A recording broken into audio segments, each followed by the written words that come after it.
Hello, welcome to my second ever quarterly update. I'm not off to a great start with the consistency given I was supposed to upload this a month ago, but a lot has happened, a lot has been happening, and I wanted a proper chance to sit down and reflect on everything in a way that was valuable to me, so it took a little bit longer than it should have. So this quarter was a ton of traveling. I was lucky enough to add 5 new countries to my list of countries, and I'd say through all of that traveling I've learned and grown a lot, mostly in ways that are more personal as opposed to professional, but I think that was something I really needed. So starting off with the month of July, at the beginning of July I was still living in my apartment in Istanbul, and I had a roommate who was like fully Turkish and didn't really speak much English, and the whole time I was living there, kind of like didn't really talk much to each other because of that. And like we would try and talk and it would just be kind of like awkward because neither of us could really communicate very well. But I was determined before I left that I wanted to try and make an effort to really get to know her and also like practice a bit of Turkish maybe. And she also really wanted to practice her English. So we went out for coffee together and it was really fun. And it was definitely a struggle trying to communicate, but it was definitely far from impossible. And we were still able to like have a good conversation and learn a lot more about each other. And then after that, she invited me to come with her and her friends to hang out at this place where the city puts on like a live show, like music every night during the summer, like a festival. And so I went with her and we met up with her boyfriend and like a group of their friends. And there's also a bunch of like foosball tables open and ping pong tables, and so we played a lot of ping pong and we had a couple beers and just like talked, and a few of her friends spoke English really well, and so I talked a lot with them, and it was such a fun night, and it made me a lot more comfortable with trying to make friends with people who maybe there's like a cultural or language barrier with, because even though it was like a little uncomfortable in the beginning, it was so worth it, and I made like multiple new friends and had such a great night, so that was really cool. And then later in the month, my mom actually came to Istanbul to visit me for a week, and that was amazing because it was the first time I was in Istanbul with someone who was like less knowledgeable about Turkey than I was, because usually I was hanging out with people who lived there and so obviously knew a lot about Turkey, and so I always felt kind of behind and kind of confused a little bit.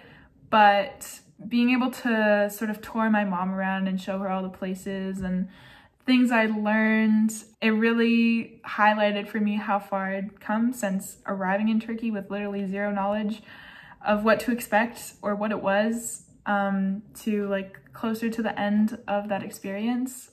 I made a lot of progress, and it really just showed me how far I had come, and that was a really, really cool experience. And it was also just so much fun to show someone that I really cared about, that I had known for a long time, all of the things that I had learned and seen and come to appreciate so much about Turkey.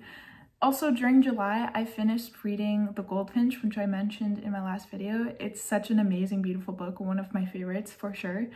And my main takeaway from that was just learning to sort of appreciate the concept of materialism, because I've always been very anti-materialism and have always sort of thought that it's stupid to like place a lot of value on things because when we die, none of those things can come with us. But that book ended up shining a new perspective on that for me. I think it made me develop more of an appreciation for things, especially like beautiful things or sentimental things, because yes, we can never bring those back with us, but they are the things that we leave behind. So in the book, there was like this very beautiful painting that someone had done during the 1600s, and kind of the whole plot was like based around this painting.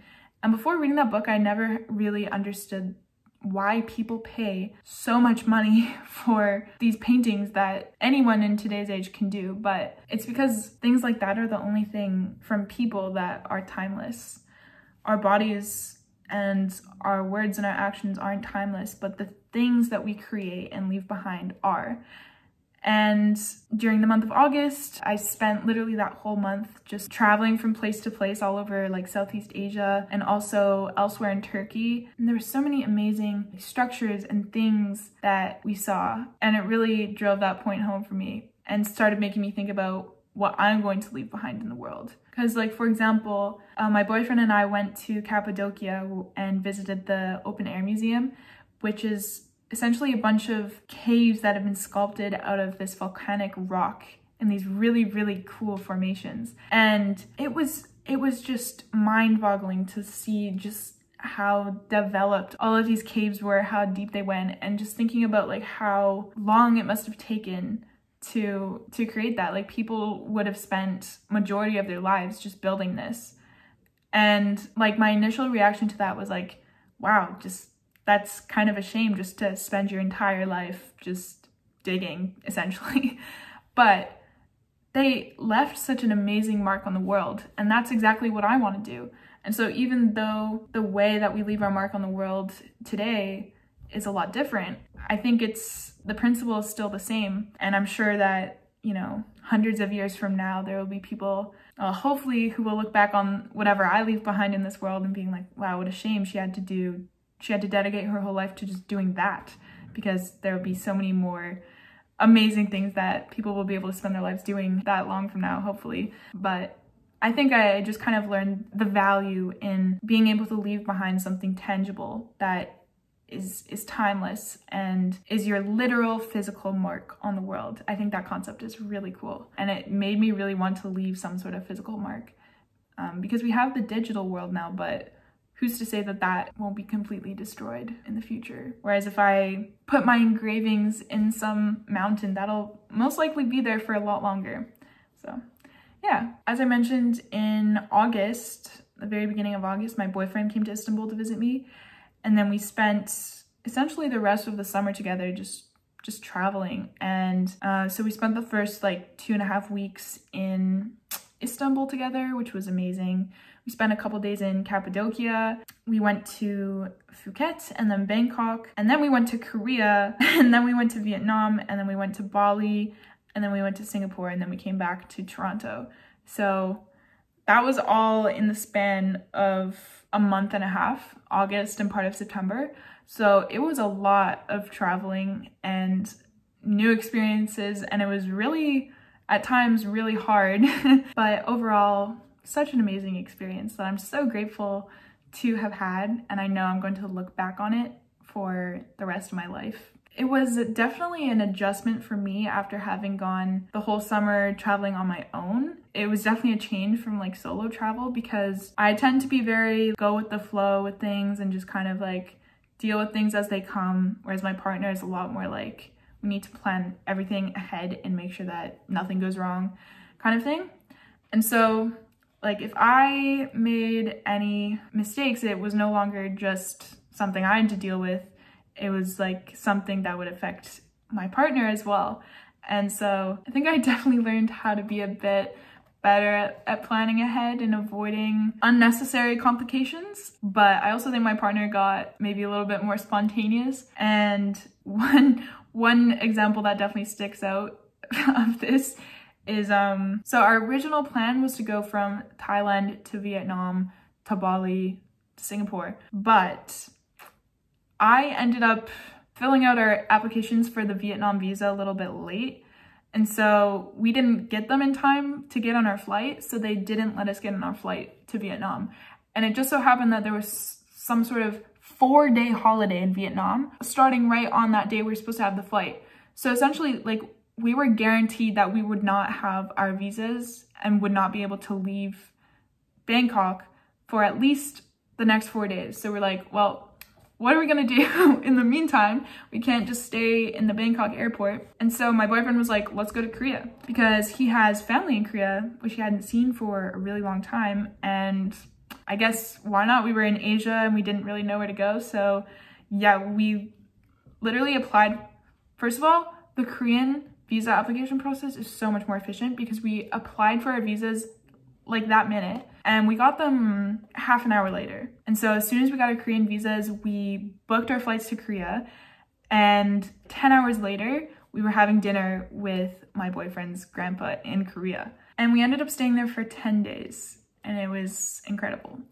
I think it was especially meaningful for my partner because it had been so long since he had last been there and visited and talked to all of his family, and he since then had really grown up. So that was really neat to see his experience. And it was amazing having a lot of Korean food because I love Korean food, and his family made us a lot of it.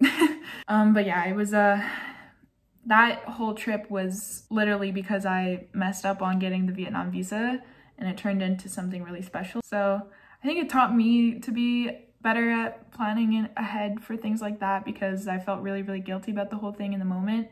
But I think also looking back kind of made both of us appreciate our ability to just make the best out of any situation, and to be really adaptable to things that come up, because no matter how careful you are, things do happen that might be out of your control, might not be out of your control, but they do happen, and learning to deal with those as they come up is really, really important, because it's something you have to do not just when you're traveling, but every single day in everyday life. So through talking about this with my partner, I also kind of reflected on that quality of myself of being really go with the flow kind of thing. And an extension of that is that I've always been a really big people pleaser, and I've always been the person to be like, you make the decision, because like I don't really have a preference. It doesn't matter to me. I just want to make sure that you're happy. So I always like letting other people make decisions about mostly little things like where we're going to eat or what we're going to do that day, or what topic we're going to do for a project, for example. But I sort of realized that doing that is not always the most wise thing to be doing. Not only because it's exhausting to always have to just make sure that the other people are feeling okay and happy with everything, but also because it's doing myself a disservice by, I think it can sometimes give off the impression that people can walk all over me, and I don't want to give off that impression at all. Because when it does actually get to a point where I do actually really care about whether we make decision A or decision B, I don't want to be seen as someone who just will do whatever everyone else wants to do. So I think sometimes it is important to be decisive and have a strong opinion about things, especially because sometimes it's really actually important to show that you have preference, because it shows that you care. Because if I'm always so apathetic about whether we do one thing or the other, or whether we eat this or that, then why would people want to put in the thought and effort of trying to choose something that they think I would like, for example?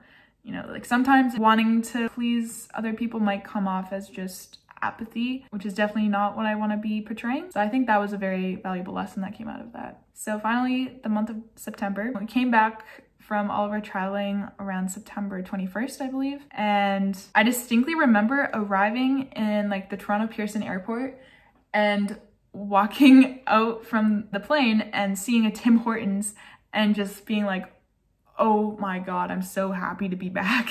Because I had been away from Canada for the longest that I ever have been. And it just made me realize how much I took for granted just being able to understand the languages on signs and being able to see familiar brands and just recognize places, you know? It was like almost surprising for me because I didn't actually realize how much I missed Canada until I got back. I felt like I was home, and it really solidified how much Canada truly is home to me, and I think I found a newfound appreciation for it. But also because I was doing so much traveling, it got me thinking a lot about what truly makes me happy and what my purpose in life is, because this is something I talked about a lot with my partner while we were traveling. In North America, there's a lot of emphasis placed on being successful and, you know, getting the best job and making the most money and productivity. And that just doesn't really exist in other countries. And a lot of the countries we visited were a lot less well off than we were coming from Canada,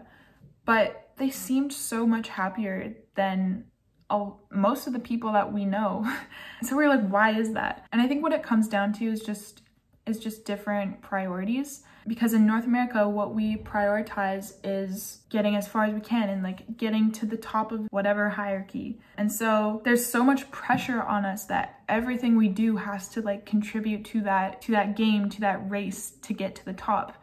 So you just feel guilty for doing things if there's no result, if there's no return from them. Like, I know I've felt this. Like, if I ever want to just like sit down for an hour or two with a cup of coffee and a book, I feel like whatever I'm reading has to be like productive in some way. Like, I have to learn something. It has to be related to like self-development or something like that.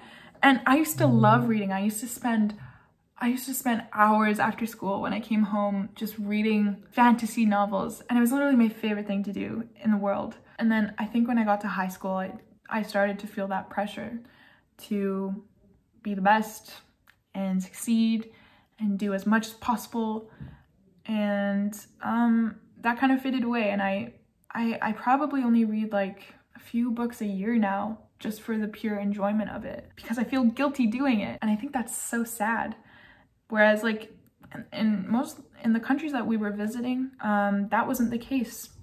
People could just spend a couple hours out of their day every day sitting around with a cup of chai with their friends, just talking, just for the sake of it, just because they enjoyed it. Nothing needed to come out of it. They were just doing it for the sake of doing it. And I think that's the biggest difference. They don't have as much pressure on them to be the best or like get to the top, which has some drawbacks for sure, but I think that pressure is what makes people in North America especially like so much more unhappy and unfulfilled, because if you can never do something just for the pure enjoyment of it, how are you going to enjoy life?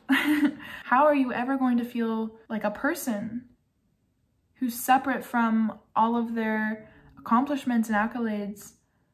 I feel like if you have that mindset of like everything has to be productive somehow, you can never separate yourself from what you do. And I think that is where the unhappiness and dissatisfaction comes from for a lot of people. And I think I noticed that in myself as well. Like I really define myself by what I had accomplished, and I think that's just doing a disservice to me. When I started doing things again just for the sake of doing them, and just because I felt happy doing them, I started to feel more happy. How crazy is that? So yeah, but I also think there's sort of a deeper part of that, because there is a really important distinction between hedonic happiness versus eudaimonic happiness. And I think in the West, we do have a lot of ways to achieve hedonic happiness, but we're really lacking in the eudaimonic happiness. And if you're not familiar, hedonic happiness is basically like, I describe it as like easy happiness because it's very easy to get. It's like short-term bursts of happiness that are associated with like pleasure. So for example, eating a candy bar. Feels good in the moment, you get a hit of dopamine, but later looking back on it, you might not feel very good about it. Same thing with like scrolling through social media. And versus eudaimonic happiness is, I describe as like hard happiness, because it's harder to get and it takes longer, but it's more associated with fulfillment and self-purpose than it is with pleasure. So one example could be reading a book, because it does require a little bit of effort and it takes a while, like you kind of have to get into it. But like looking back on it later, you feel good about it still, and it continues to feel good long after. And it might make you feel kind of proud of yourself and more fulfilled than eating a candy bar or scrolling on social media would have. Another example could be like learning to play an instrument, because it's a little bit hard in the moment, but you probably are still enjoying yourself, and looking back, you feel really proud and fulfilled. It's a lot more of a sustainable type of happiness. And I do think that there needs to be a balance. Like you can't only have eudaimonic happiness or only have hedonic happiness. Like I think you definitely need to have some hedonic pleasure activities, but I think in the West, it's just like way too much hedonic happiness going on, because it's not even like, even calling it happiness is weird, because it's not really happiness. It's short-term pleasure that doesn't actually feel good, and it's causing these like addictions to things like sugar and social media that are so unhealthy and are just making things worse. I think they're just making people even less happy than we already are. So I think I do prioritize my own happiness a lot more now, and I do place a lot more value on doing things just for the sake of doing things and not having to constantly be productive, whatever that means. But I am trying to be very aware of how I'm doing that, like what activities I'm doing, because I think like reading a book versus spending an hour scrolling through social media are two very different things. And while both of them might be just for the sake of doing things and like I like doing them, they have very different long-term effects. So yeah. The other thing I mentioned that I've been thinking a lot about is kind of related like to my whole like purpose and meaning.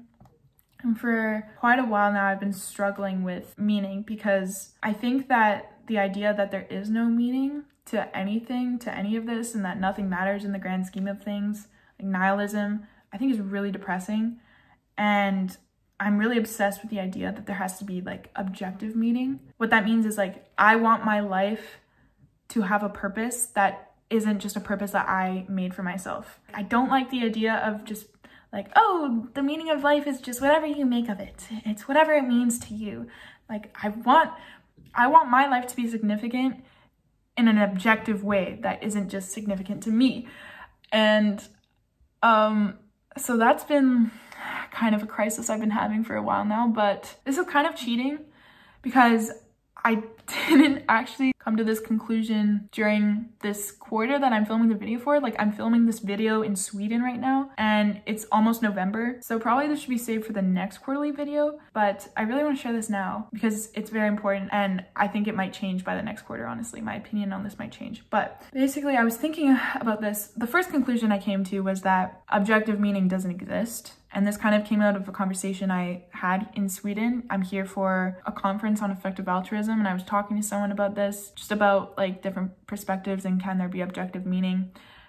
And I don't think there can actually, because in order for there to be meaning, there has to be an observer, because nothing is meaningful if you can't observe it and then interpret it in some way. But there's no such thing as an objective observer, because by definition, if you are an observer, you have a perspective, and like two separate observers can't share the same perspective because they're two separate observers. Like, by definition, an observer has their own perspective.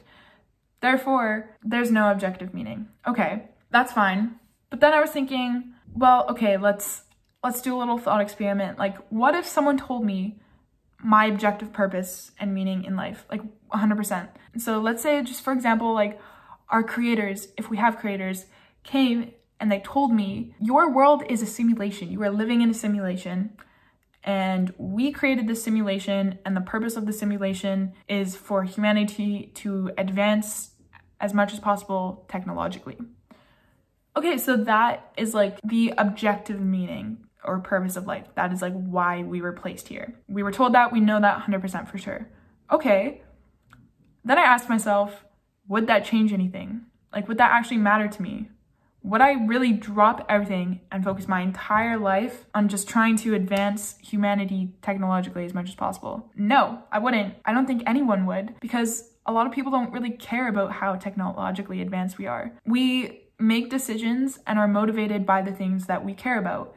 And even if someone told us like, oh, you have this like objective purpose, this is why you are here, why would we suddenly care about that just because it's like why we're here? You can't just start caring about something if someone tells you to start caring about it, right? Okay, so then the things that we care about, that's the meaning of life. But you can go deeper than that and ask, why do we care about what we care about? What is it that is actually motivating us, and why? I think it comes down to our intrinsic values, because those are things that we value just for the sake of them, for no other reason. Even if there was no good outcome to having this value, you would still value it. So like, for example, like money is an extrinsic value, because if money couldn't buy you things, you wouldn't value it, because it's just a piece of paper at the end of the day all on its own.